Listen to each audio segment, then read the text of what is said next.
Introducing Nacht Waffen palette with Penny Bradley and her super special, wonderful, awesome guest.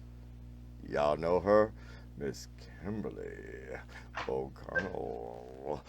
Yeah, ladies and gentlemen, here's Penny. Hi, guys. We have a small problem today in that everybody at my house has internet except me. So we are on a voice over internet telephone. And so I can't see anything. And those who have followed me know that every episode there is something that goes weird. And today I'm hoping this is all that there is that's weird. So, welcome, Kimberly. I have your bio that you sent me, and I'm going to read that. Okay. She writes, I have had a long history of paranormal things in my life, starting at a very young age of about 3 to 4 years old. I have heard and seen spirits as well as ETs. I have many experiences in many facets of the paranormal world, as well as many abductions or experiences being on board. I have at least one starchild with them as well. I do spirit communication, autowriting, and various other things as well. I'm humbled by being able to do the things I do and have helped many. The awakening of all things has been a wonderful experience as well. I take much pride in writing in general as well as on just about any topic, just through the process of looking at a picture and listening to what flows through it to give it life. I also wanted to mention, y'all know I've interviewed Michael Lee Hill, and Kimberly has taken photos of UFOs over the state of Ohio, and they appear to be the same type of ships that Michael Lee Hill has been on the History Channel about. So the two of them are verifying each other, and I'm hoping at some point that my producer, Daryl, will be able to let her screen share some of those, even though I won't be able to see them during the show. Welcome, Kimberly. Thank you, Penny. I'm happy to be here. So, I thought we could talk about some of the background that you mentioned, the Sure. paranormal experiences and those sorts of things. See what there is out there. Well, my paranormal experience started as early as, like I said, 3 or 4, when I seen what looked like at the time I didn't I didn't know what it was. It looked like a robot looking in our window when I was a child. And the people that were raising me, they were looking towards the window, but at the TV below it. But they were like, it's what now seems like they were frozen in time. Nobody made a noise or made a motion that they seen anything. But I was playing behind the couch in the other room and was looking at it, and I couldn't understand why they weren't seeing the same thing. That was the only time I ever seen the robot being. And it wasn't until, and this was in the early 60s. And it wasn't that I had ever seen a robot until later on that when the toys of robots first started coming out, did I make a connection with, that's just exactly like what I seen in the window, but it was, bigger in the, on the other side. As far as voices and being able to do spirit communication, I did that. And when I moved back in with my mother when I was 8 years old, I was told, if I didn't stop talking to these people that didn't exist and that nobody else could see, that they were going to take me to a head doctor, a shrink. I didn't know what the hell that meant either, because back then all stuff like that was totally unknown. And for an 8-year-old that came from being with an older couple with no other kids, I really didn't have a clue what was going on. And I thought that everybody could see and hear what I could hear. So that's when I started to withdraw. I understand that because my father was very much, he only saw 3D, and anything else that I saw and described, I was a liar. Right. And he believed in spare the rod, spoil the child. He did not believe in shrinks. And so I would get beaten until I couldn't walk. So, yeah. Yeah, went through a lot of that myself. Those of us who can see into other realms are often mistreated by parents and other authority figures.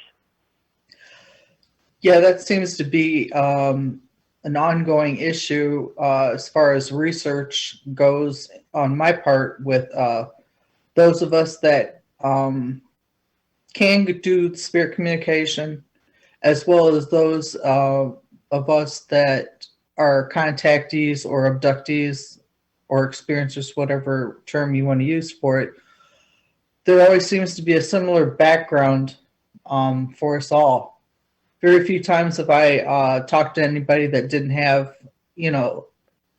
like a negative background, so to speak.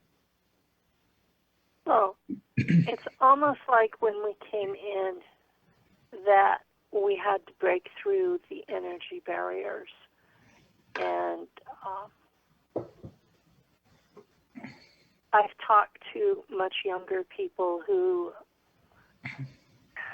they kind of want to put me down because I had that negative childhood. And at the same time,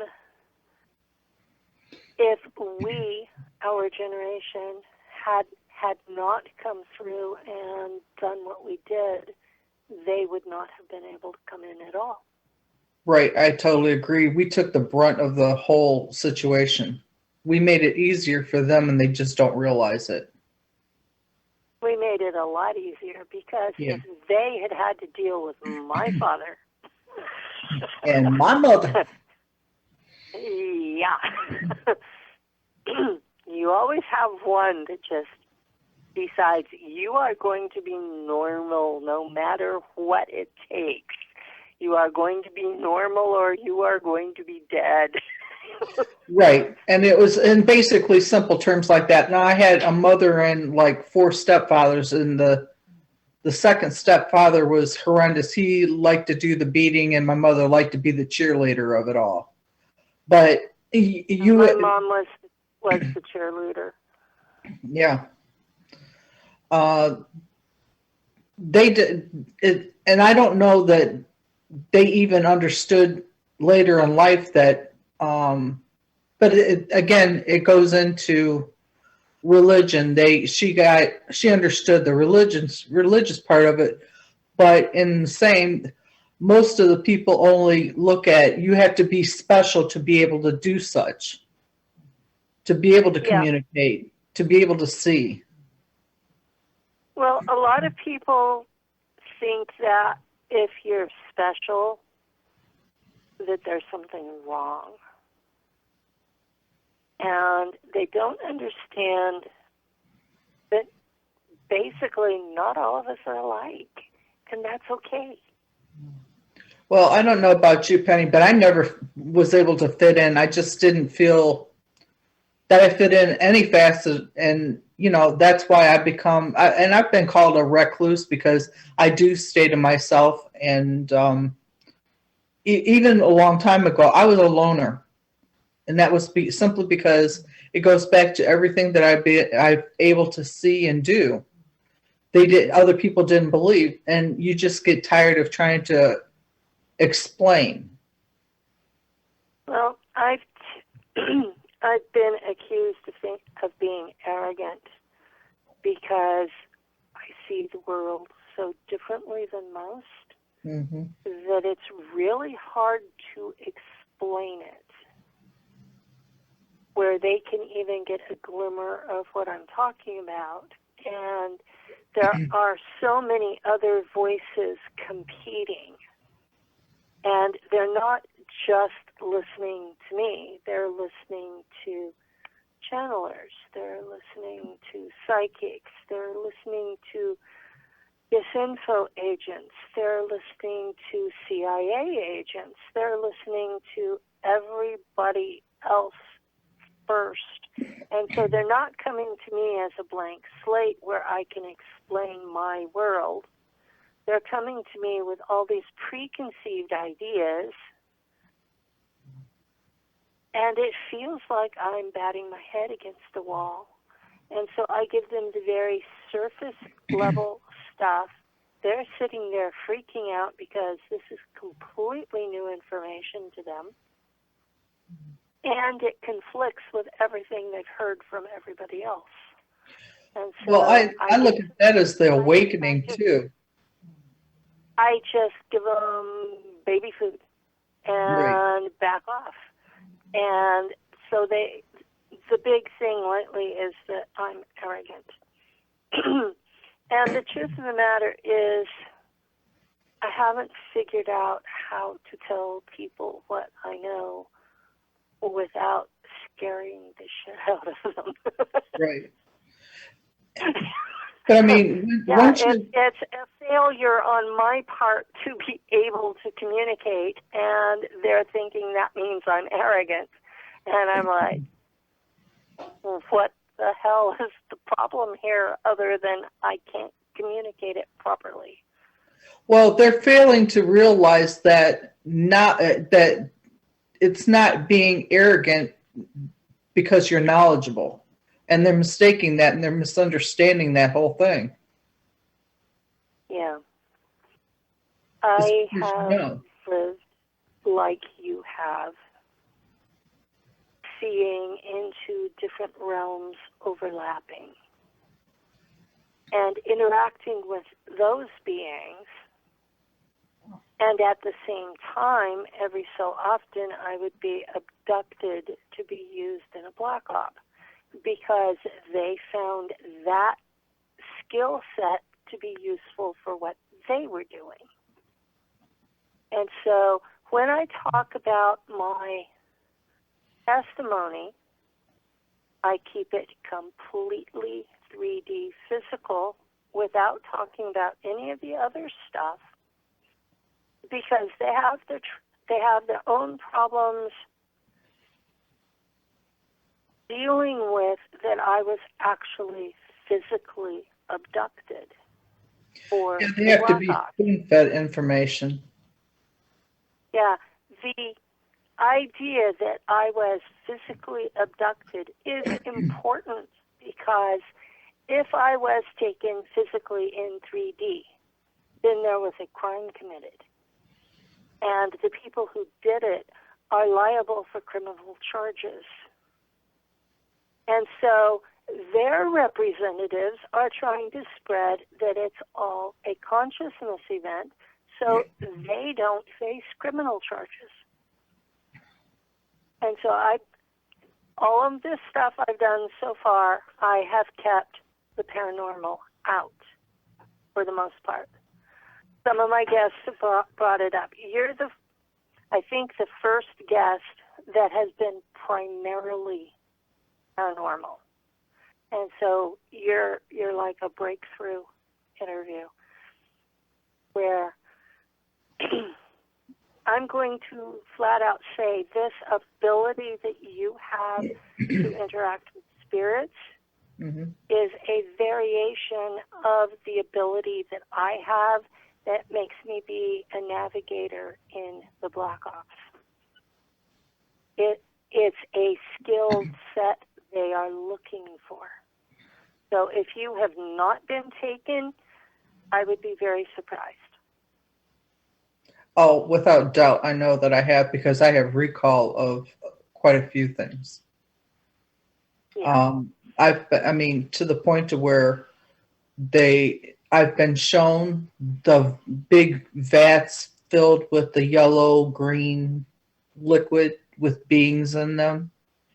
And on the others, on my right side was shown, you know how they have the banquet tables, the long banquet tables? There was rows of those, and there was boxes, I would say like either between 12 and 18 inches long, and just enough to hold like a baby, but they were all inanimated.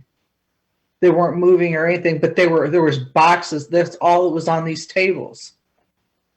And Yeah. it was like there was, and I know that I was shown the child that they have, which is the hybrid. There's no reason, there's no way to make these things up. There's absolutely no fucking way to make these things up. And then when I first come out with my story, I put it into, I thought I was in a safe haven in a group that was particularly uniformed with the UFOs and things like that. So I felt like it was a safe haven when I first opened up and told anybody about it. Yeah. That was the wrong thing. That was the worst thing I could have done in that group, because I got ridiculed. I've noticed a lot of the groups, especially on social media, that you have a small group of admins who they are all on the same page. Mm-hmm. And the people in the group are following them. And if you come up with something and it's your truth, but it disagrees with their truth, then suddenly you have a problem. Not everybody's going to have the same experience, ever. It's always going to look different. I was in a MELABS group, and an individual came in who is a famous researcher, but he's a Christian religious fanatic. And he believes that all the people like me, that we did not actually experience any of this, but that we're just demon-possessed. And his solution to my memories was he wanted to subject me to daily exorcisms at $600 each. Oh my God. Until I stopped having altars. And That's when you started to think like him. And when I told him I had already been through 104 exorcisms at the Episcopal Church, and this was Catholic style exorcism, and then it was Elijah House exorcism. We're not talking easy peasy stuff. We're talking you throwing up and you're sick. And this was once a week for 2 years. And at the end of that 2-year period, I still had altars, so they excommunicated me after I had submitted to what they wanted. And so I told him I had been through that and I still had altars. So he told this entire group of MELABS that I was a demon. And I had to block everyone in that group because they took it upon themselves to attack me. Oh, wow. So, yeah, being totally honest in a social media group is not a good idea. You have to have a thick skin. Unless you have a thick skin, an unlisted number, and nobody knows where you live. I've had people show up at my door. I used to be very open about where I lived and what I was doing, and I don't do that anymore. I've had people show up at my door unannounced. So. You sound like me because I had people. So far, none of them have been armed. But after recently having threats with a photograph of a gun, I'm a little bit leery of people in general. So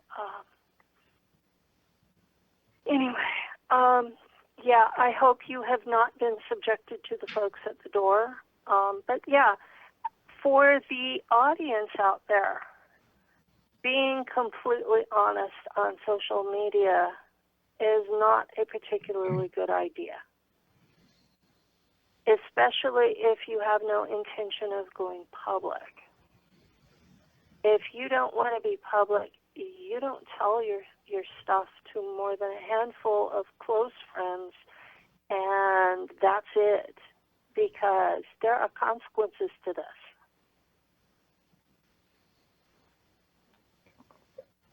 Well, even you've got I personally have had, I tried all of the religions, okay? I was, and I don't fit into anything. And I was basically told that, by the one group that, we don't believe in that, and we don't uphold that. That's okay. But I'm not going to back down from what I know. Should I start denying what I know? No, I'm not one to do that. And then I had another group that come knocking on my door from another church group, and wanted to ask me questions about Jesus and God. Okay, but I've got some for you too. So if you want to ask me yours, I'm going to ask you some too. And if you can't answer them, that's your problem. Well, they didn't like my questions, and I was promptly asked not to come to their church. And there was 3 of them. The following week, the exact same thing, and they brought backup. Please do not come to our church. You are not welcome. Well, I'll be damned. Okay, but maybe I should. Maybe I should. Maybe I should teach you something you don't know. Okay, I was raised in the Church of Christ, and my father was a pastor. And I earned a Fulbright to Cornell University when I was 17. And this was the days when women were property. And my father tore it up. He said that girls needed husbands, not degrees. So I ended up married to a Church of Christ preacher who turned out to be gay.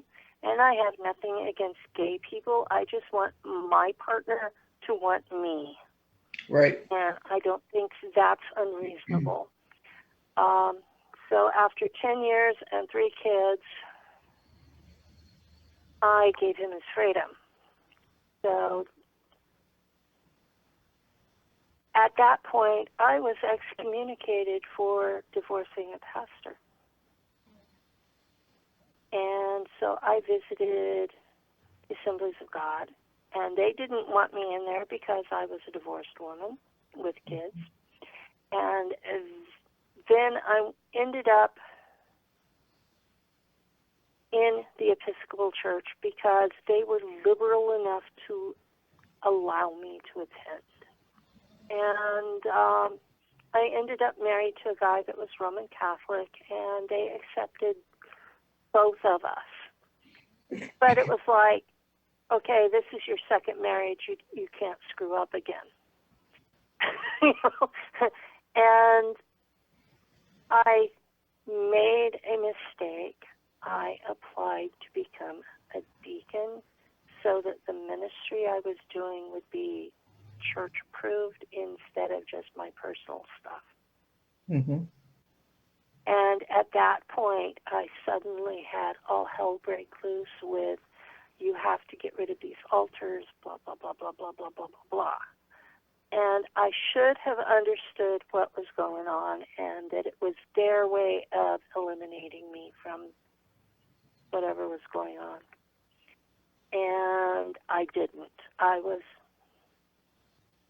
look back on it and I see programming that I had church mouse programming. Because when my memories of the Black Ops were activated, all of my church mouse programming fell off. I remember having faith, but I no longer did. And since then is when I've run into, I tried New Age. I got told that I was spewing black cancer everywhere I went. That's their equivalent of telling you, please don't come to our church. Right. Pretty much. And I've gotten to the point where my partner that I live with almost 21 years now, that he's a Native American shaman, Iroquois tribe. Awesome. And he and I do our thing together and just sort of leave everything else alone. You know, we don't even talk to other people about what we do, except that he helps me with altar reintegration.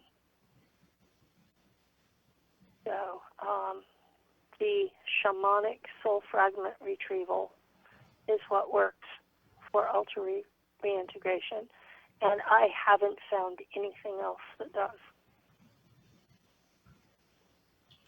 I've not found I stopped finding or looking for a religion that fit my needs. I guess because there's the whole truth isn't in one to begin with. It's like dropping a mirror and having it shatter. Every piece has a little bit. Nobody has the whole thing. At this point, I see religion as a control mechanism. Yeah, and the Bible, I look at it as a control as well. It's you are enslaved to their control system, and Yes. their hierarchy is who is benefiting from your control. And I would just as soon not be involved in any of that. The spirits that you interact with, do you trust any of them? I only I talk only through my spirit guide, my main spirit guide. That's the only one that because I do spirit writing as well, and I allow her to use my hand to do the writing. Other than that, I don't. As far as anything said, I have it go through her because I only trust but the one, even though I have more than one within my group. Because we have different spirits that help with different things, just like it's like their job, just like we have jobs that we specialize in. They too have specialized jobs. Yeah. I've had several show up and tell me that they were my spirit guide. And eventually I've either fired them or they've quit. So they've stopped telling me that they're my spirit guide. They show up, they tell me stuff. I listen, take it with a grain of salt. Wonder what their agenda is, you know. Sometimes I'll flat out ask them, and you're telling me this, why? Right. And yeah, I've gotten to the point where they tell me that I have no trust and that it makes it difficult to work with me. I'm like, hey. But they should understand as to why. It's like, guys, well, my first spirit guide that I interacted with sold me to Set to be destroyed. So, yeah. It has gone downhill from there. So, yeah. So sorry. I help a lot of people. I've helped a lot of people along the way. I've been doing this for decades. And, you know, people would come to me for readings or do spirit writing for them. I also help pass over people as well. Like, you know, those that are just newly deceased. I helped, you don't have to have physical contact. I used to go through the obituaries daily and try and connect with those spirits to let them know, you know, it's okay to go across, and if you need help, to let me know. I do a lot of that as well. That's worthy work. People don't deserve to be stuck here as ghosts. No. Well, and people don't realize that that even though they pass on, a lot of them are afraid to make that connection across, be it they're being held back by another spirit, a bigger spirit, which is a negative energy, and are told that they're captive here or whatever. And then you have the earthbounds that are, let's say, as prisoners, they don't feel worthy to make it across or go across because of how bad they were in the physical realm. But I mean, it's not fair because we have to move on, or you're just stagnant and in limbo. Yeah. There's also a lot of folks who believe in the light door being the spirit trap. I've had several NDEs and ended up in a different place every time and always been sent back. So I know there are options out there. Mm-hmm. Yeah, that's true. Never once did I end up in hell. So those who think I'm a demon, you're mistaken. Right. Sometimes I feel that the only hell there is the one that we're in right now. Pretty much. Right. My spiritual understanding is that this is the overlap area shared between heaven and hell, and that the parents are fighting over custody of it. And we, the kids, are just pretty much stuck with the fallout. As far as a heaven goes, my question's always been interesting because nobody can seem to understand how to answer it. We've had so many people with near-death experiences, but yet when they pass over and they recognize other spirits being their friends and family members that's crossed over, nobody has ever recalled seeing the Neanderthal, the all them other ones, like the cavemen and things like that. All the other spirits that had passed over, nobody has ever seen those. So we all are must be on different levels. No dinosaurs, but yet they have seen the animal kingdom there too. I believe that there's just different dimensions or different levels for each and everything. Same thing is we've not only lived here on Earth, but our spirit's been on other planets as well. But yet we don't see, or we've not heard or witnessed any of that in the so-called heavenly realm. Well, I've visited a lot of densities, dimensions, frequencies as part of being a navigator in the Black Ops, because we travel in between frequencies and call it hyperspace. Right. And the navigator's job is to make sure that all of the physical objects come out of hyperspace without organic things stuck in inorganic things. That's basically what my real job is, to make sure, they don't go Philadelphia experiment. A lot of people don't believe that either. Oh, I know. But there are a lot of people, even if they saw it in front of their face, they wouldn't believe it. Right. So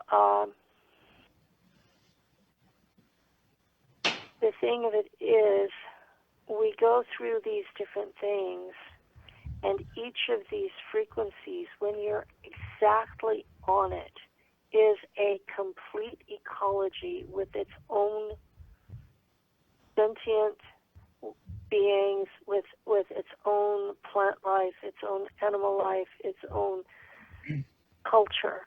And when we interact with them, it's completely alien. And a lot of the beings that I hear others referring to as ETs, I know where they live. And they're interdimensionals. They're not Right. They're not the same. They're not the same thing. Right. In the Black Ops, they defined an extraterrestrial as a physical being who came here through physical technology and could be killed. Where an interdimensional may be able to manifest the physical body while they're here, but when you shoot them, they don't die because they don't really live here. So it was, their physical really, body is like our physical body. Yeah, extraterrestrials are physical like we are. Interdimensionals are not. Right. At least not here. They may be physical in their own realm. But it was, because I was part of the military, it was an important distinction whether or not you could kill them. You know? Right. If you're at war with these critters and you can't kill them, you have a problem. That sounds like the Battle of LA. Yeah. I mean, you have an army that's that let off over 1,500 rounds that couldn't take down a craft, even though there was said to be like 5 of them, I believe, at the time in air, but yet they were directed on one. And if you've got 1,500 rounds and you've got an army that's letting this, somebody needs to go back if they can't, take it down. But no, there's a force field that was put up, and they didn't believe that either. Force fields are possible in 3D because they're a form of energy field. It's an energy field. Energy fields. Yeah. Those are an interesting thing on the ships that I worked on. We took the overflow from the plasma engine and redirected it to flow around the ship, and that was what protected us from other things, because whatever hit would hit that plasma field and simply disintegrate.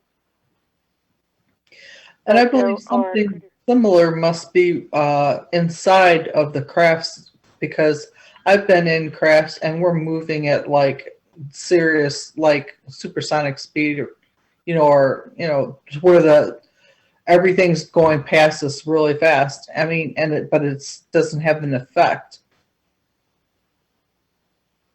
Yeah, we used those. It was a plasma field where the overflow would simply flow over the ship and protect us, and there would be just enough distance between the protection field and the ship that the hull of the ship itself was never affected. But there are critters in space, 3D real, that have evolved to feed on the electrons and protons that come off of stars and flow like currents through space. Mm-hmm. Space is infinity, and these, so they've evolved to feed off of that energy flow, and then they see a ship with a plasma field on the outside, and they go, "Ooh, yummy! That looks good." Right. And so every so often we would have to change the frequency of the plasma flow just enough to make them let go. It would probably draw them to it, the vibrational field at the time, because it'd be different from what they're normally around to start with. Something different comes in with different vibration.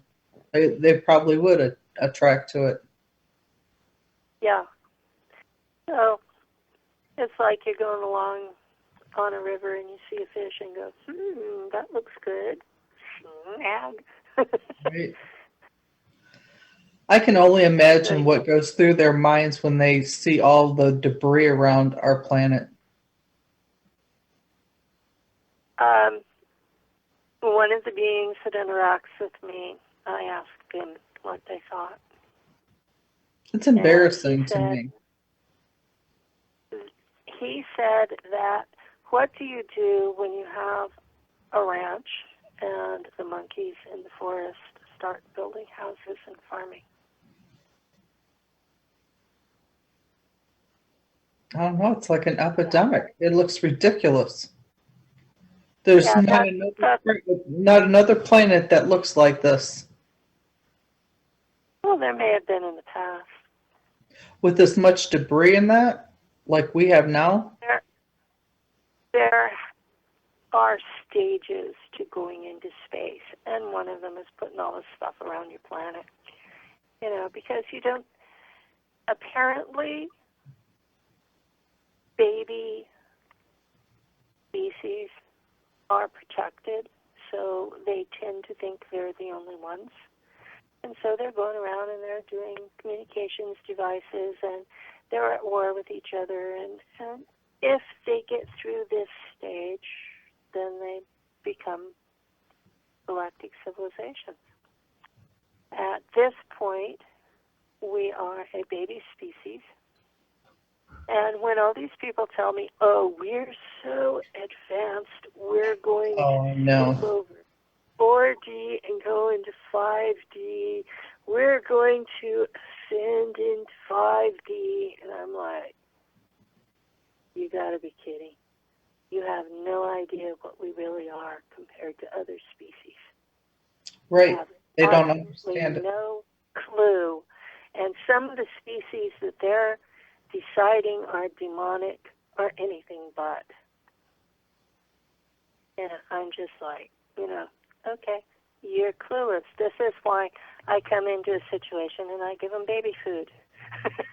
Because they can't cope with it. I've had people tell me there are only humans, angels, and demons. Right. And I get we have absolutely. It's like we have absolutely no points in common to even be able to talk. And to be honest with you, I don't take anybody on as a friend or won't even do that kind of communication. It's a waste of my time and breath. I know that sounds arrogant, but there's no reason for it. We're going to be spending time doing nothing but arguing and never agreeing on anything. And that's not going to do anything but lead to frustration. I tend to interact with people who reach out to me until they reach a point where I realize there's no way to communicate. And then I just tell them, I'm sorry, I can't help you. And if they get nasty about it, then I'll block them. If they don't, then it's okay. We're out there in the same space, but we're not interacting. For some reason, there are folks who seem to think that they're going to get rich by being public as a whistleblower. Mm-hmm.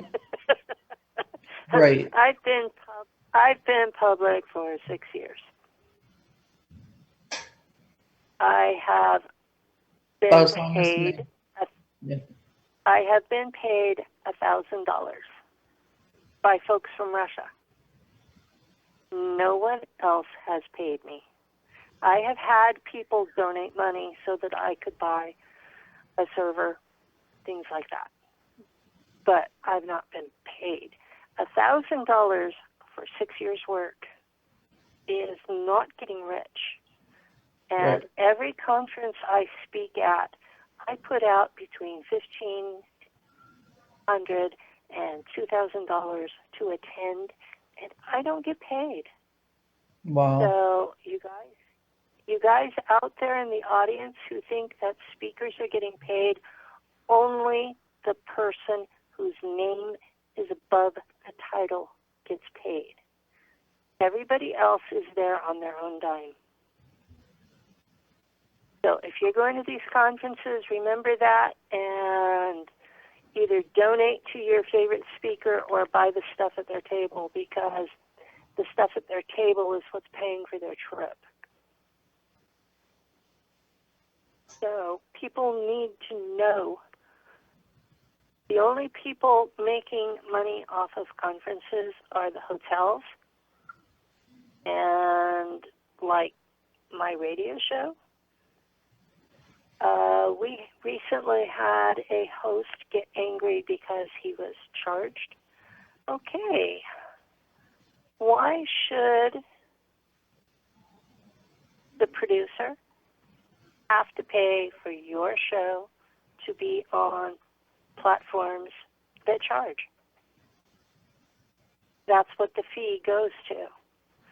Is iHeart has 2 channels. They charge $20 a month for each of them.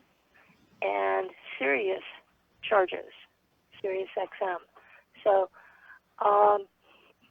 that's what the fee goes to. It doesn't go to Daryl's pocket.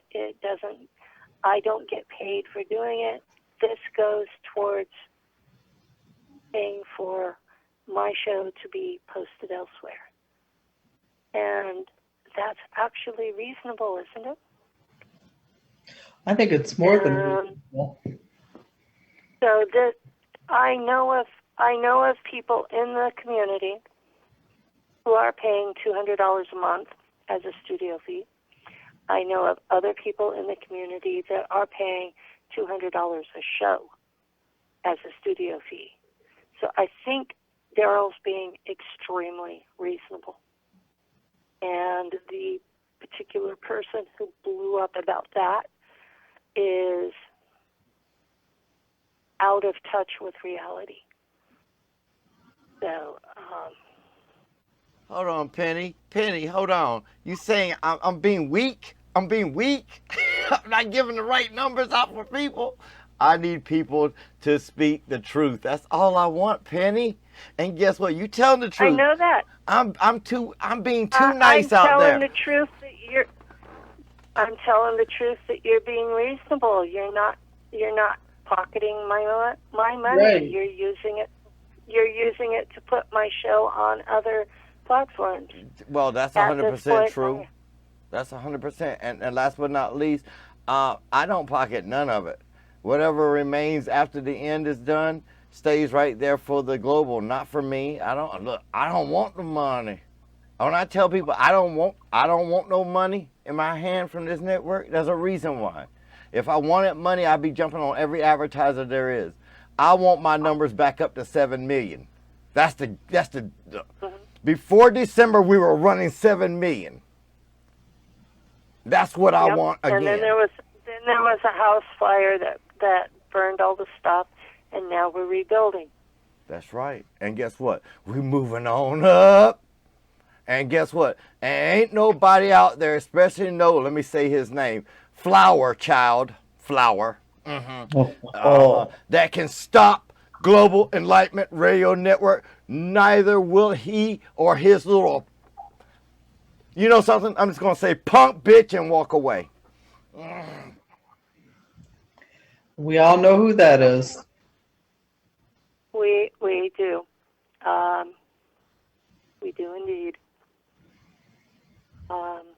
did a welcome a host to the network yesterday, and ended up with information being shared, and I think that's part of why I don't have internet today, is I was on that show. But, yeah. So, these photos you took in Ohio. Yes. Since we're going out on radio and it's being recorded as video. Right. I don't have any way of bringing up the pictures. I sent them to you. I think that, maybe you could put them up if you want. Okay, I can add them to the recording. Sure. Before I upload it to my YouTube. Do you want me to tell how and when I had those, when I took that? Yeah. Okay, it was in February, I believe it was February 13th of 2017 that, or I might have got the date twisted around. But anyhow, I was on in Sandusky, Ohio, and the Sandusky Bay is part of Lake Erie, and the lake was frozen over. But I know, and I'm out there every day because number one, when I get off of work, I would go out there to relax by the water, or I would be out there fishing, which I did every day. But on this particular day, I noticed random circles, all the same size, but in all over the place. There was no reason for them to be there. They weren't in currents or anything, and I know where the currents there are. So I was taking pictures. I took actually 5 pictures. I kept one because it was one that I thought was really good. Needless to say, I didn't look at that picture for a year. I had it on my old flip phone, and I downloaded it like a year later because I was reading a book and it had said something about ice circles. I'm going, well, damn, that's exactly what I've seen. So I went in and uploaded the picture onto my computer, and that's when I seen that picture. There was actually 2 crafts in that picture, and I was like, oh my God. And I had my friend that was staying with me at the time. I said, look at this. And they were, and I zoomed in, and that's what you'll see is the different pictures where I zoomed in to show exactly what the craft looked like. You could see the ice circles, but the crafts were not visible at the time. They were cloaked, or I would have still been there, and I would have took a whole lot of pictures. But the crafts were not visible at the time. They were all cloaked. So you couldn't see them, but when you looked at the photographs later, you could. Right, exactly. You can get them on film with the cameras, even though you can't see them with the naked eye. They're not visible, which leads me to wonder how many crafts are out there that just because we don't see them, how many are out there actually? There are 125 races that have permission from Earth Defense Force, now called Space Force, to be in our airspace, and everyone else is shot down. So out of those 125, 20 of them eat people. Wow.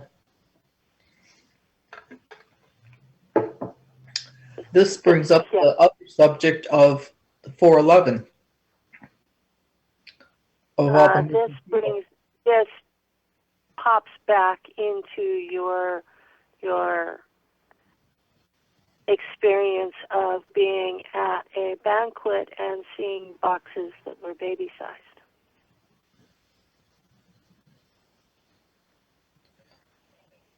Yeah. Yeah. And probably, being because I had lost, I had a child up there and it was lost.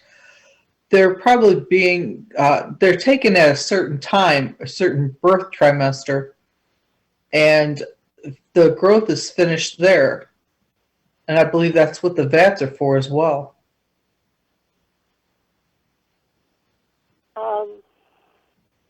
One of the things that I haven't talked about much, all of Earth's sky gods are Anunnaki, and Anunnaki have been farming humanity, and Anunnaki eat humans, and so I personally have real issues with all of our religions worship them. So, In some form. in what? In some form, yeah, because and they look different. Everybody thinks that they look the same, but go to each culture and they will show you how their gods look different. Yeah, they when I have interacted with Anunnaki, they are from 7 to 13 feet tall. They roughly look like humans, but with paper white skin, and they abuse Ormus. Now, Ormus is never pure gold. There are 4 elements in that class, and it will skew towards one of them. If their Ormus skews towards copper, then they will be a light green color. If it skews towards silver, they will be this ugly blue-gray that looks like death. And so that's their base color, but they fluoresce like squid or octopi, and it expresses their emotions, and they are extremely telepathic. If they decide they are going to talk to you in your head, you cannot kick them out. And they will completely overwhelm you, and you will do what they tell you to do. You have no choice. And they can. It's mind control. Complete mind control. And they have genetically modified us to worship them. If you are in their physical presence, you will kneel. It took every ounce of strength in me to not kneel before these beings. We are genetically modified to worship them. And they eat us. And this is one of the most horrific things that I know of that they do. And they are now in a position that because the greater galactic government, which when they talk to me, they call themselves Galactic Authority. Mm-hmm. They have decided that we are a sentient race and a child race, and we now have protections, but they're still allowing the Anunnaki to harvest us.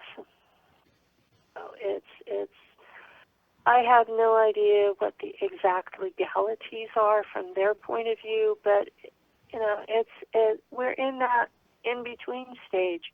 We're not a citizen race, but we have some protections from outsiders coming in.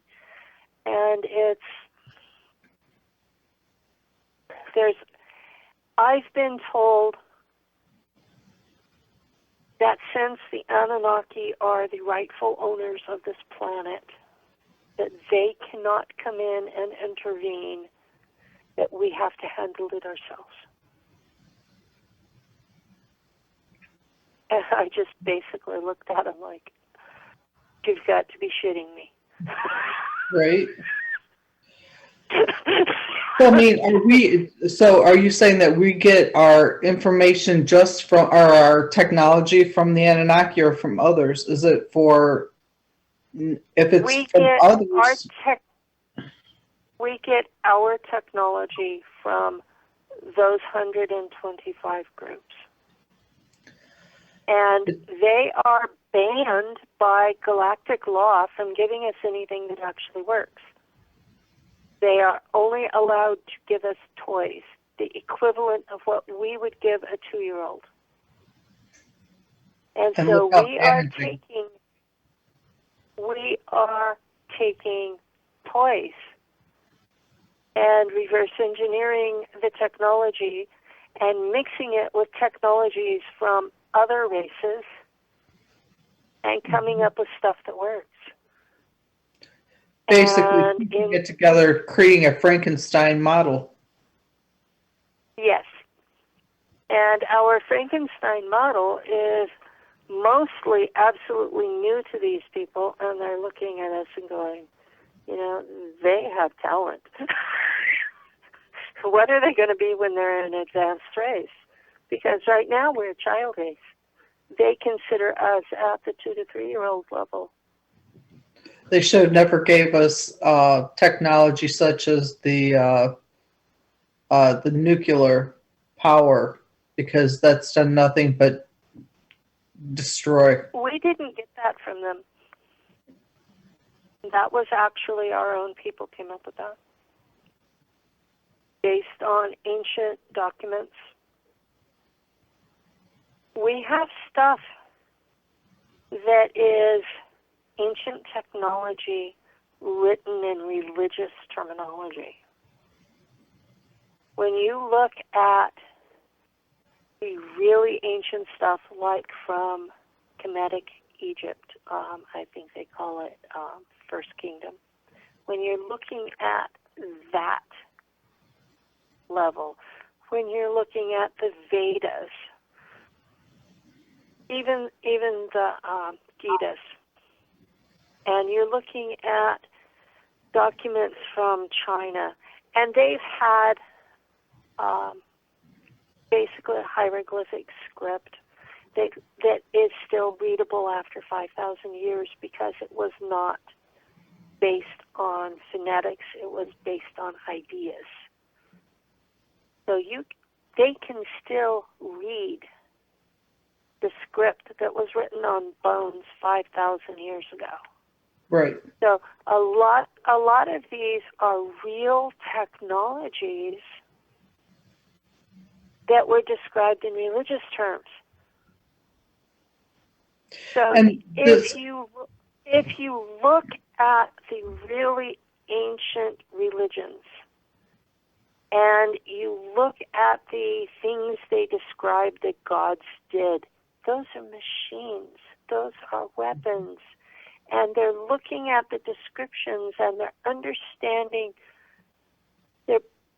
when they got quantum mechanics and electronics together, that unlocked the ancient documents. Now, the problem we've got is that in that same time frame, they came up with relativity, and relativity has mistakes in it. And our physics on surface level is so entwined with relativity, but that stuff's wrong. They have to go back to electronics and quantum mechanics to get it right. And we're not going to make forward progress on the planet until we take relativity out. Because its core concept is that gravity is a well, and that it's based on motion and mass. But it's not. It's a function of magnetism. Yeah, of which the Earth has so much of. Same thing with when they talk about the the pyramids, they don't think about that they're generators. They don't think about what the base is actually. You starting at the very base, you're right there on sand, which has silica and the quartz. Then you bring in the granite. Water underneath. Yeah, right. And the granite, that has a lot of quartz incorporated, which that is a generator itself. The quartz makes things work. That's like the energizer. And then the structure, starting at a wide base, and you're on the magnetic lines of the earth to start with. And then, as it moved up to the peak, that's where all of the forces, nobody really has thought about that. As a matter of fact, I was contacted by a Egyptian tour guide, and he asked me what I thought about the pyramids. And I told him, he goes, we never even thought about that. And I broke everything down just like, with the water, the land, the sand, the structure, everything. It all works as an energy as an energy source, like a generator. Yeah. And I was amazed that he couldn't even think about that. There's evidence that the ancient Egyptians had electric lights. A lot of the stuff that they did indoors, they had to have had electric lights because there's no soot on the ceilings. Well, there's no, there's no energy in a lot of places where they've been. The lights, the torches and things like that. You have to have energy to keep those going. Yeah, and you're right. There is no soot, so there was light. If there was no soot, then there were no torches, there were no oil lamps, because those things will turn the ceiling absolutely black. But you go into those places and you have whitewashed ceilings with things painted on them, and there's no trace of soot whatsoever. It would be oily too. It would be an oily black soot. Well, just burning candles in my house. The power goes out here, we burn candles, and you end up with soot on the ceiling from the candles. And, you have to scrub that off because that's a fire hazard eventually. Sure. But it's a building. And we have electricity most of the time.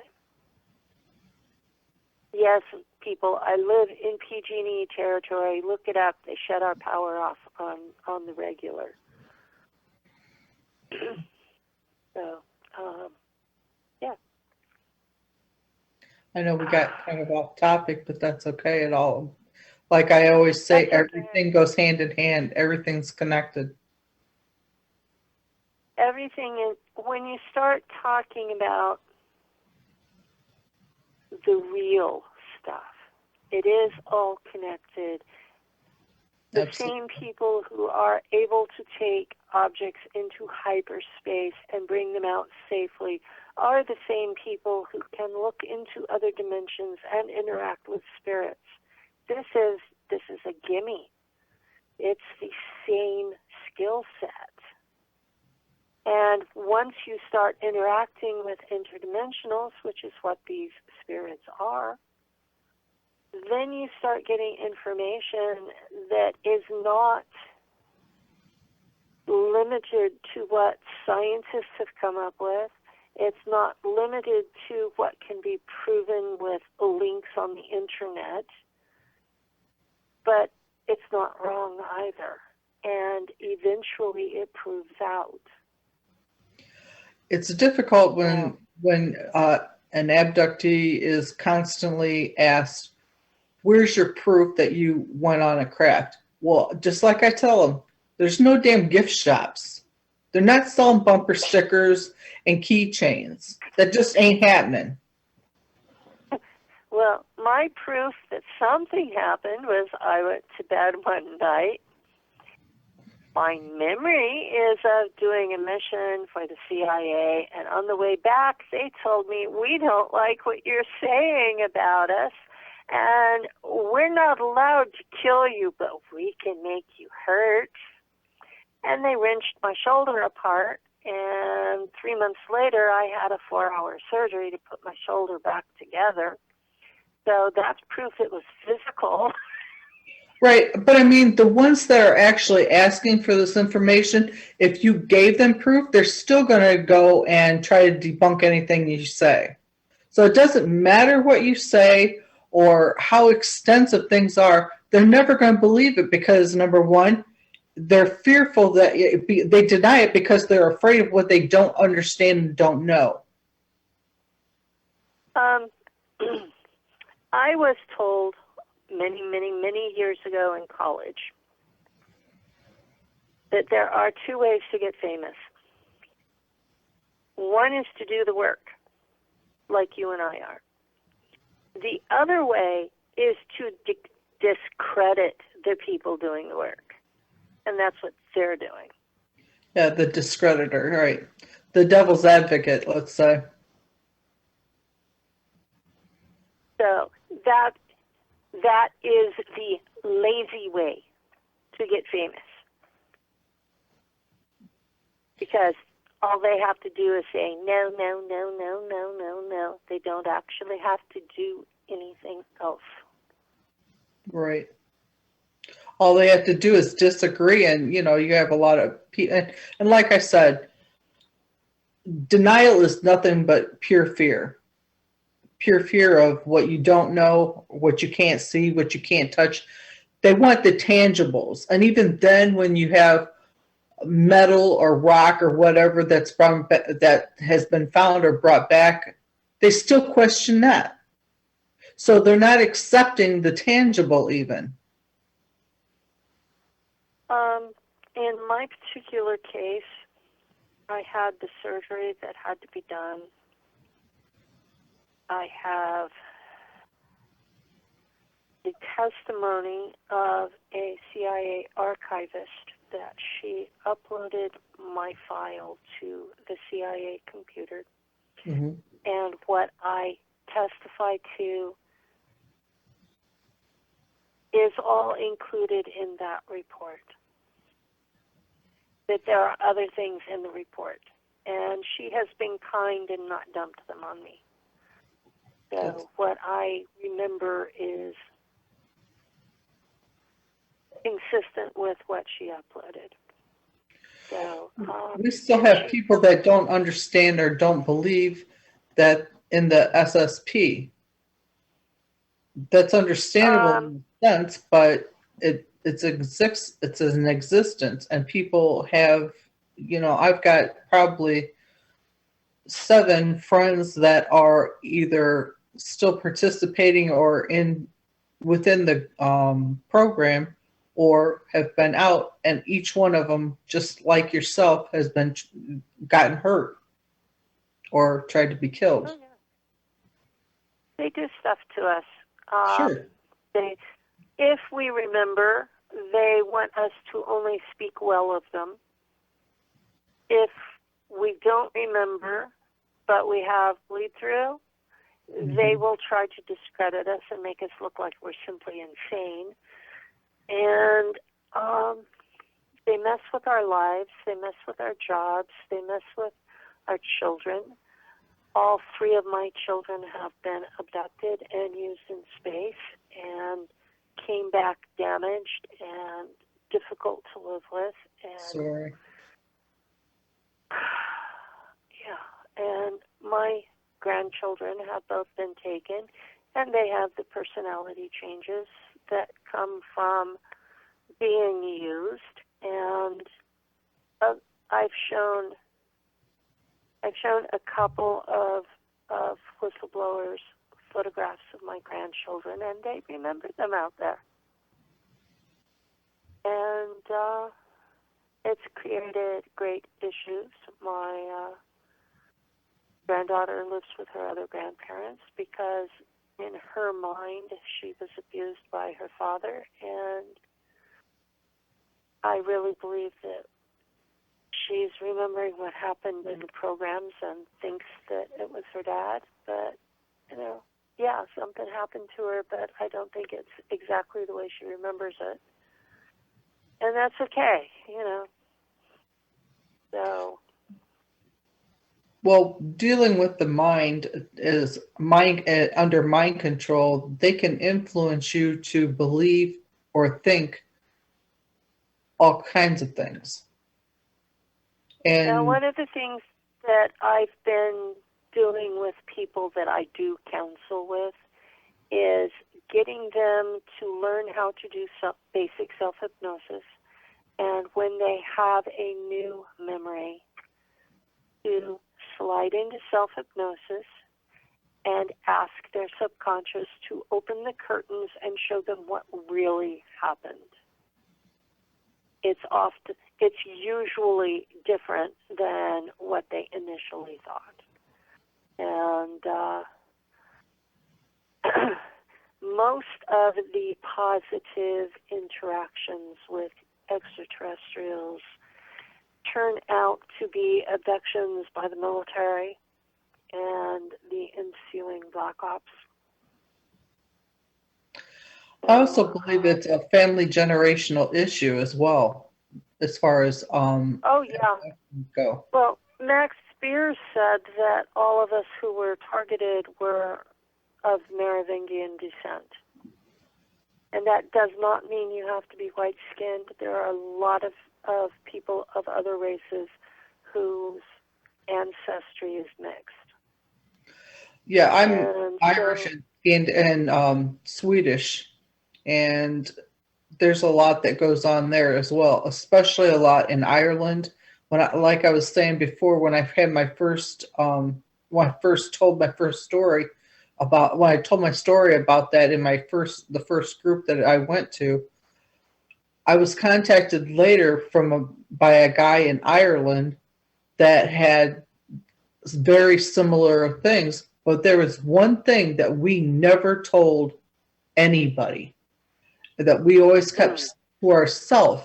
And he said, yeah, there's one thing that I never spoke of to anybody. And it was awful funny.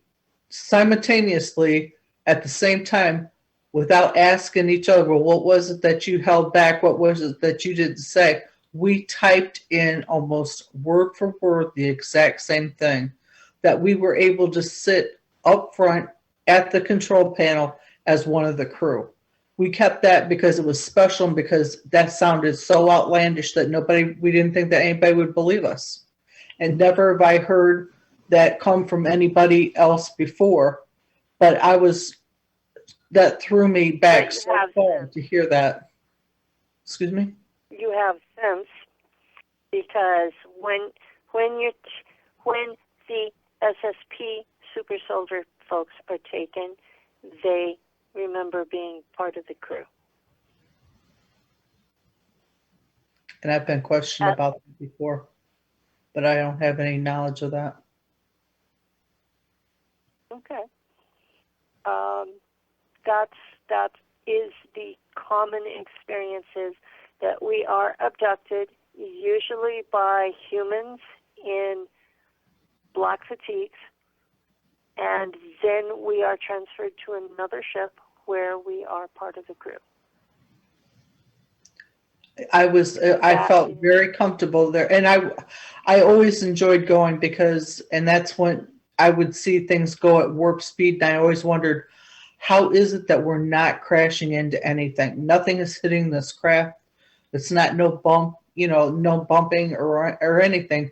But I was able to sit right there amongst them as part of them without ever feeling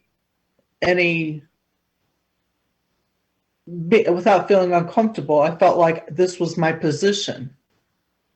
And there was only one question that I ever remember asking, and it was like I knew prior that if I did this, there was a chance that I would be sick. So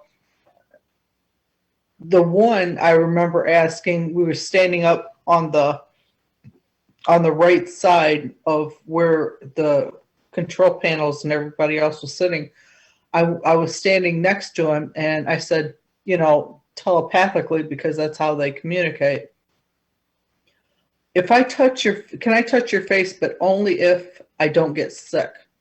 So I had to have known prior that, there's a possibility that I would be sick, Yeah, there's stuff.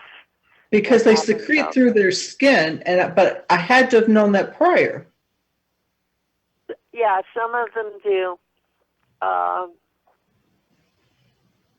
Yeah, there's one race of Zetas in particular, and they are often used as navigators. And they apply their food to their skin. It absorbs through, and then they excrete out. Excretion, yes. They don't have a normal digestion like other animals do. Mm-hmm. And they tend to stink to high heaven because of this. And see, I don't remember any odor at all. You're lucky. Yeah. When I was out there, we got so fed up with the smell that we were using cleaning products on them, and that's how we found out that cleaning products make them drunk. Really? Yeah, so we would be having a beer and they would be having Lysol. Drano. Drano applied to their skin. And I'm like, oh. And they would be just as drunk as we were. Wow. I remember his face.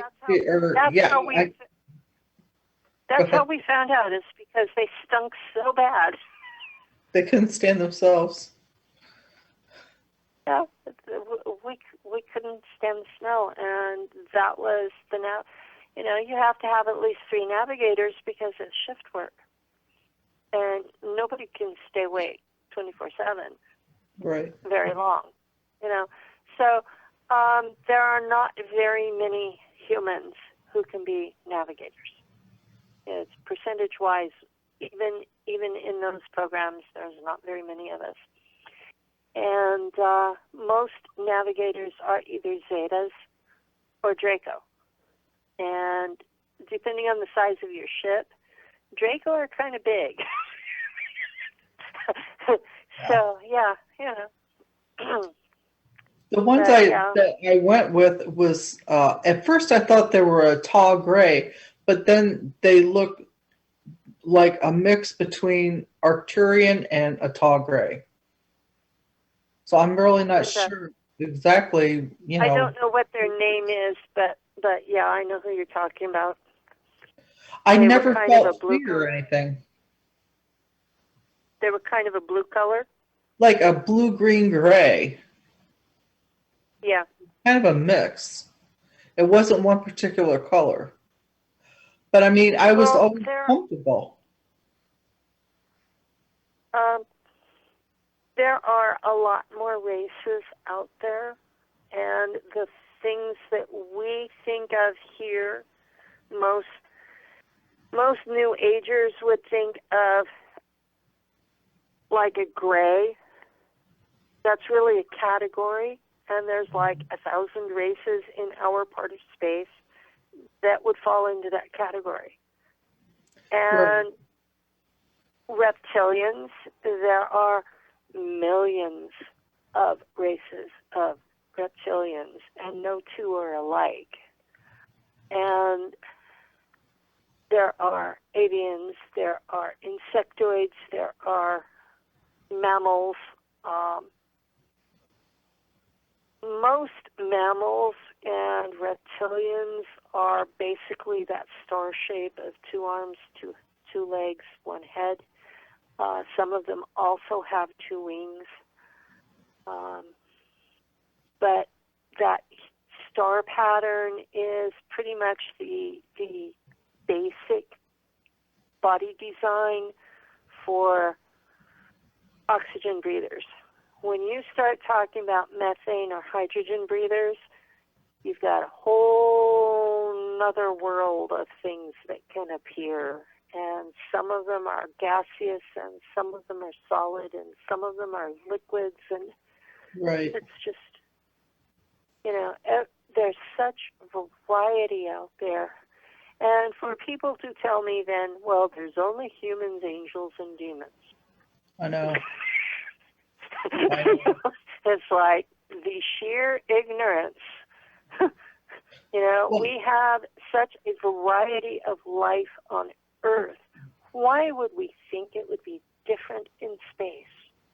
Well, it's similar to when I did a science book report in 6th grade. I never forgot it because at the very end, and I'm not one to speak in front of a lot of people because I've always gotten nervous. So oral book reports were definitely not one of my favorites. But for some reason on 6th grade, I wrote this book report in science. And at the very end, I said, we would be fools to think that we were the only beings out of all these planets and stars that we can visibly see, not even, with telescopes.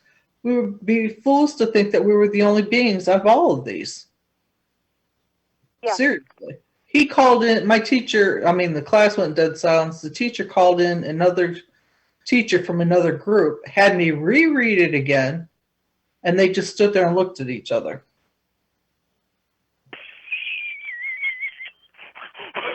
Ta-da! There's your problem, child.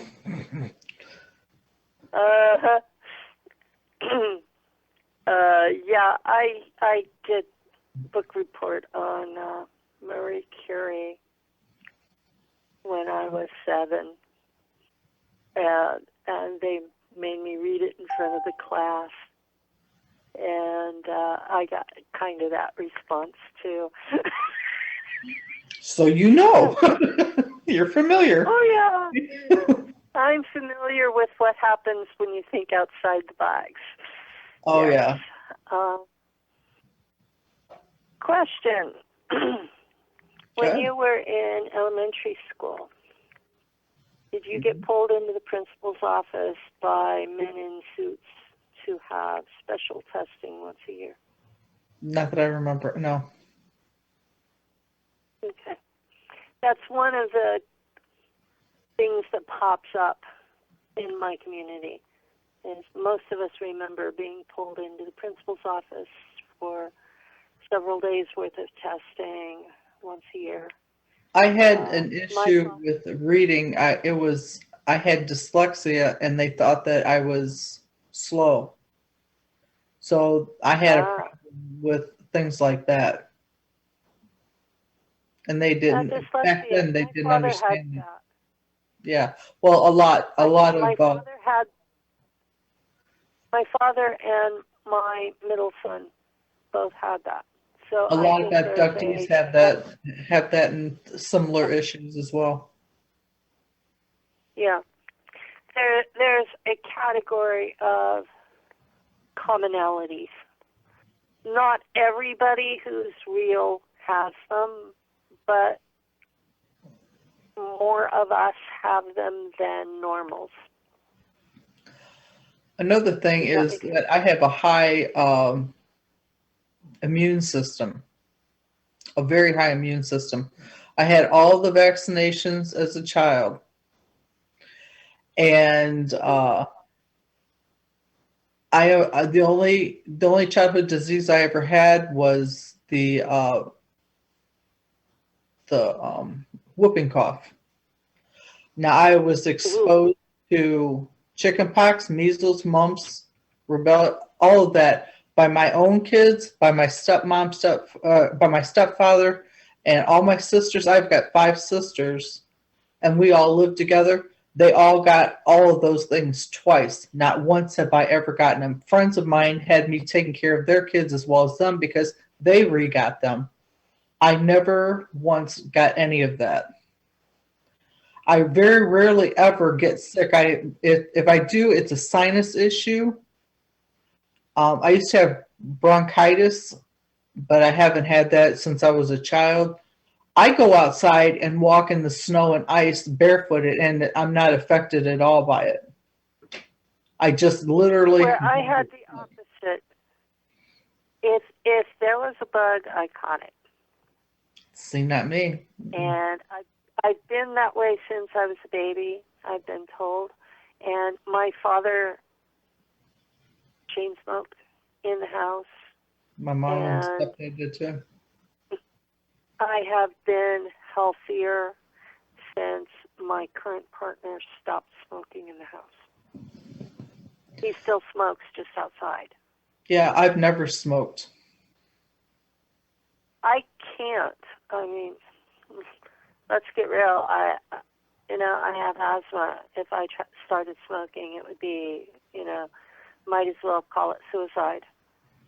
Yeah, smoking a cigarette for me, I tried that to try to lose weight before. That's like death.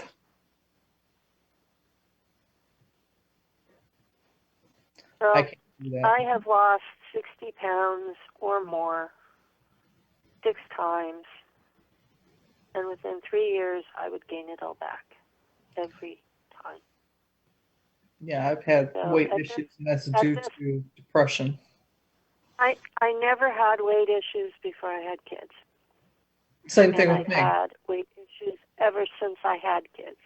Yep, same So, thing. It's just, it is what it is. And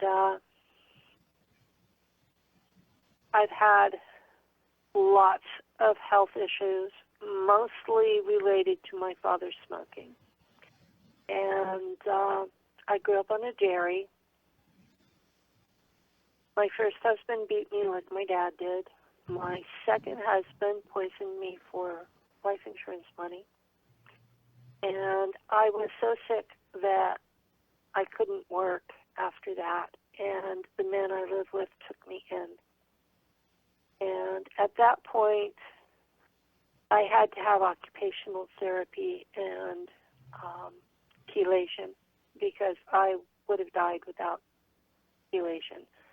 And so Lou has taken care of me through that and at least 4 surgeries in the almost 21 years we've been together. And the man is just absolutely incredible, and I'm really grateful he's in my life. That's awesome. Every so often I have somebody try to hit on me, and I'm like, dude, you have no idea what I've got. Right. I'm not even looking. Right.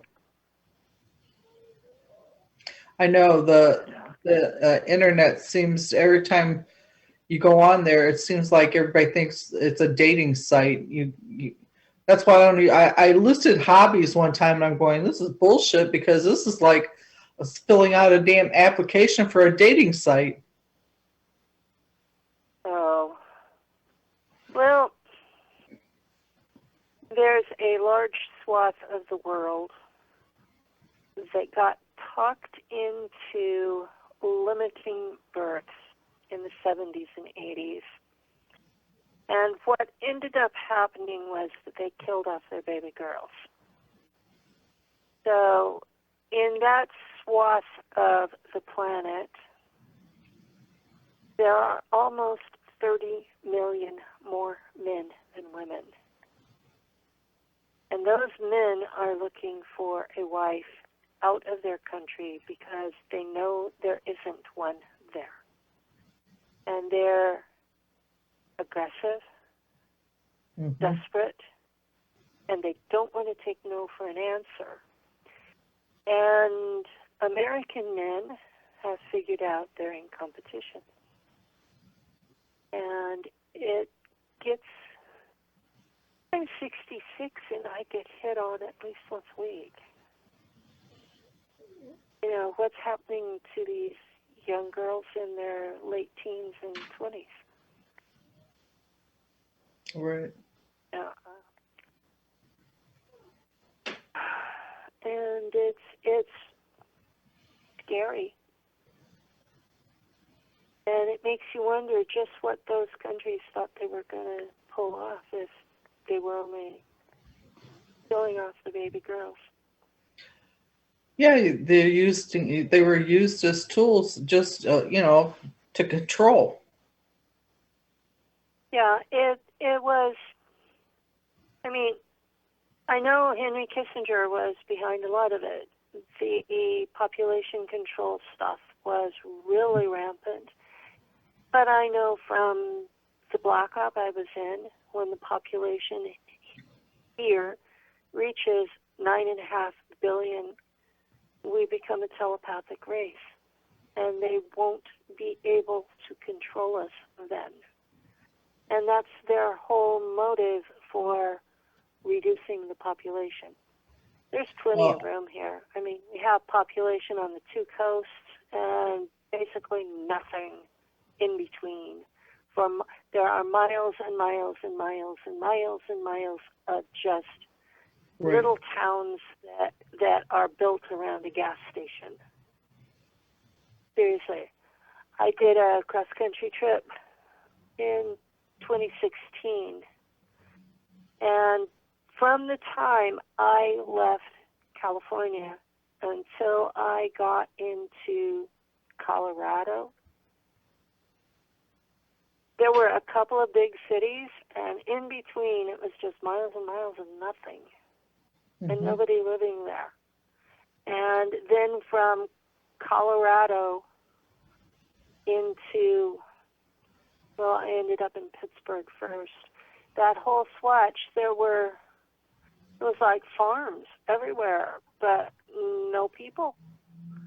And then once you get into Pennsylvania, you're starting to be on the East Coast swatch of people. So we have population the on state the of coast. Pennsylvania itself is a very strange state, a very strange energy state. Well, I had family that came from there, so the whole way that I traveled, I was staying with family or close friends, and everywhere I stayed, because I'm older, I couldn't afford to pay for a hotel everywhere I stayed, and my whole point was to see these people, and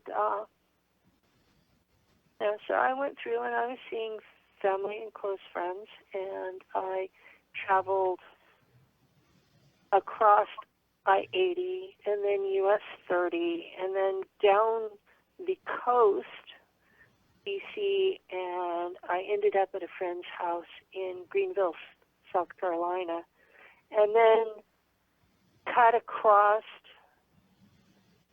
Tennessee and all that part, coming back.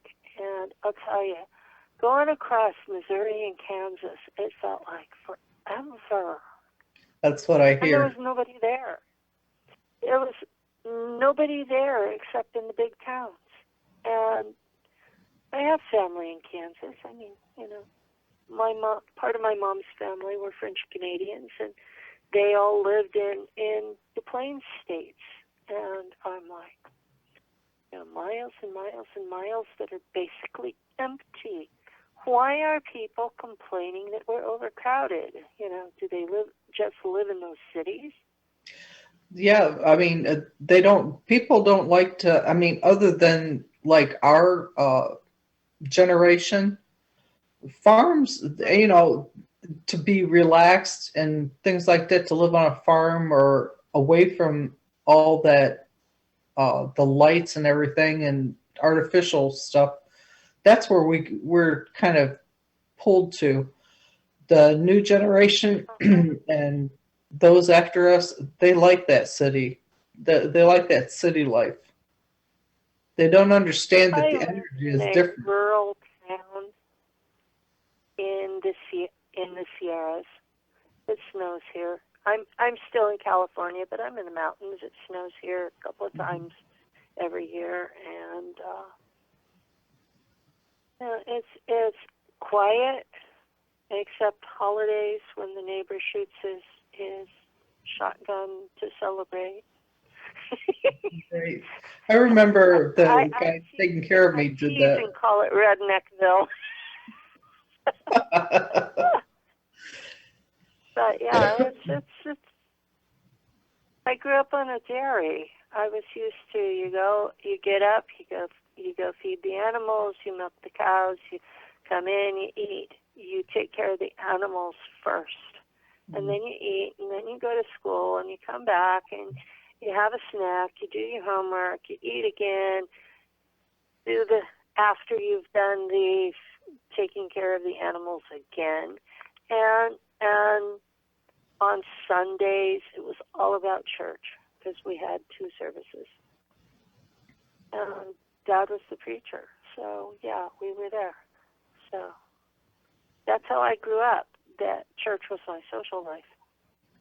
And then I got married, and my husband was a preacher, and so it continued that same pattern, and so I divorced him, and because I divorced him, I was excommunicated. So, and once you're a divorced person, none of these fundamentalist types want you at all. Right. You're a sinner. Because you're considered no longer pure or whatever. Yeah. We've got 5 to 10 minutes left. Do you have any websites or anything that you would like to share? Mine, I have a website, or I have a page that's called Not So Paranormal, where I have everything that is under the paranormal umbrella go in there.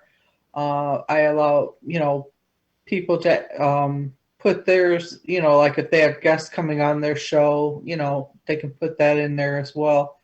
I have it kind of open. I opened it, like I said. Or a page? It's a group. It's called Not So Paranormal. I'm also part of several other groups. And the podcast that I'm usually on Sunday and Thursday is called Black Lotus Black Lotus Productions, and we're on there 8 o'clock on the East Coast, and that's ran out of Nevada. And okay. I'll be doing some more things with like chakras and things like that on the Canadian the Canadian podcast. As soon as he gets that back up, he had broken his neck, and I'll let you know about that as soon as I find out when he's going to have us go back on. Okay. Sounds good. So. Do you have any children that are up in the stars, per se? Have they taken any from you? I was part of that program in the late 70s, early 80s, where they took the babies early, and I lost 4. So I don't know where they are. They could be anywhere. I've lost 5, but 2 of them unaccountable. Well, 1 unaccountable for, and 1 that they showed me. I haven't been shown any. I have been told out there that because of my family's tendency to have adrenal problems, that they didn't want my DNA in their gene pool. Mm-hmm. So, see, I was told that I was being used well, not told, but insinuated by someone, or given the information that we're being used to populate and repopulate the Earth as well as other planets and stars too. That's the reasoning for them taking the children, taking the eggs, taking the sperm from the men, and whatnot. Well, I had 3 children here and lost the 4, and I have memories of every time I was out in the Black Ops and got pregnant that I would be put into regen to erase the baby because of the adrenal issues that my children on Earth have. So, I've got they two have here. congenital adrenal hyperplasia, and that comes from my family. I'm a Stewart descendant, descended from Robert the Bruce, and congenital adrenal hyperplasia is a problem that they have in their bloodline. And I also have pernicious anemia, which also runs in that family. So they did not want that in their gene pool out there. They wanted to use me, but they didn't want to keep me as part of their collection of people. I think that was the most hurtful thing that they did to me, was erase my babies. Right. That's totally understandable. I don't recall ever seeing the one that they showed me again. And if they have, if I've seen her, I wouldn't probably know her, but she was brought in by like three other beings, and it was like you automatically knew that was your daughter. Yeah. I've heard more than one. There were a lot of us that were used for that. So I've never been shown the four that I lost. So I don't know where they are. They could be here on Earth for all I know. I do know that there are five very, very large ships in orbit that are hybrid human children who are not human enough to be able to fit in here. So my babies could very easily be there. There are hospital crafts where they do healing and things like that. I wonder if that couldn't be used for an adjustment of that particular issue. Well, they're working on a DNA treatment, and my youngest has applied to be part of that. We'll see how it goes. I know a lot of people think that the med beds are coming, but I don't see that happening for a long time. Yeah, there was a group that was making big deals of that, and make it, There's been a lot of promises made, but I haven't seen any delivery. So I really don't see, with all the depopulation agenda, why they would want to make us live longer. Maybe it's certain ones. Yeah, I think that if that technology is available here on Earth, that it's only being used on the elites. Sure. So that's my personal feeling about it. I've not seen the technologies used here. But I served with the Germans in Black Ops, and they had a different technology, not med beds. Theirs was based on a form of black goo that had had its sentience removed, and so it was back to being nanobot technology and could be programmed. So it could fix anything that was wrong with you, including genetics. But then when they send you back, they put you back with like they found you. So there It's is just no used as a fixing temporary what's wrong with situation you. for them. Huh? It's used as a didn't temporary hear that. situation for them. They use you, when they take me for 60 years, and I'm in perfect health the whole time I'm gone, and when they bring me back, they put me back. Oh my, our penny has dropped. Hello, everybody, and welcome back to the show. Penny Bradley's phone line has dropped, but I am here as normal. Booyah! So, I got a question. If the paranormal's normal, why are we all walking around here looking stupid? Because denial is fear. If you're afraid of something, the first thing to do is deny it. Right. It does the existence is not there. You know, And it's the same thing. People don't believe in spirits or ghosts. Then why in the hell do you have so many haunted houses and whatnot?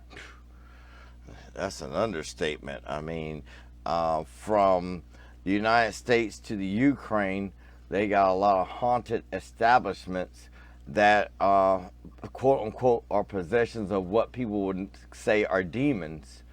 What do you think of demons? Ooh, I just dropped a bomb. Boom! I love you. You can also put Ireland in there as well, because they also have quite a bit. You have all different kinds of entities and energies, positive as well as negative. We're of both. So we would be fools to think that, there's only one type of energy. The demons could be from a different dimension and cross over. People play with the Ouija board and other things, other vortexes, gateways, and things like that. They open things up. They have no idea what they're doing. They play with things like their toys, calling on the darkness. They don't realize that they're opening up for not just one, but for all. Any low-level energy or entities can fall through there. But they never close them up, and that's why we have so much shit going on. I love the way you just point blank just smite it. I mean, the truth is, people don't know what they're doing. They're playing with they play with fire, and they don't expect they're gonna get burned. They don't expect that they're gonna bring in Godzilla. No, they think that they're above all, that they have everything under control. Look at the incubus and succubus. 100% correct. 100%. I can't even argue with that. I mean, the mind alone is our creator. We can create anything with our mind.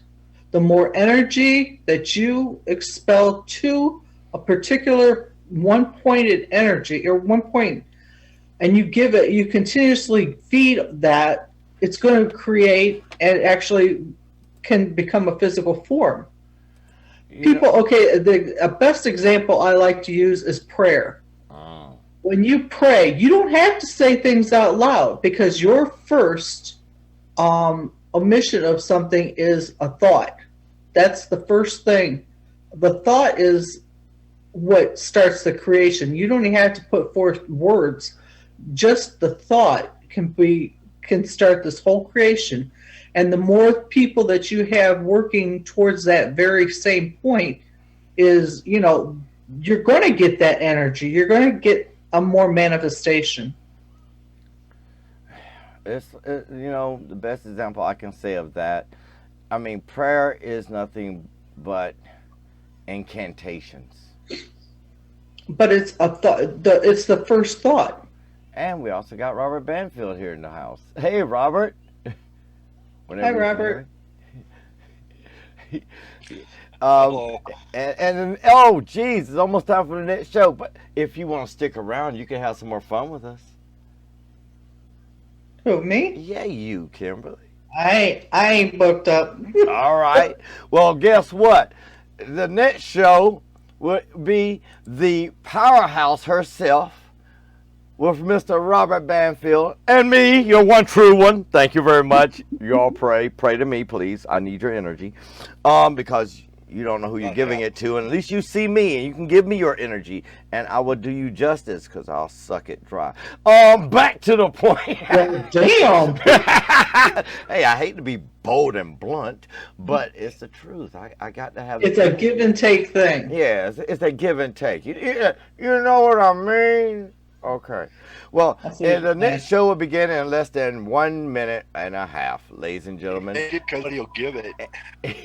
And Miss Penny Bradley, we love you, and we Hello. will end the show at this moment right now. Good night, everybody. That was Nacht Waffen Pilot with Penny Bradley. Thank you.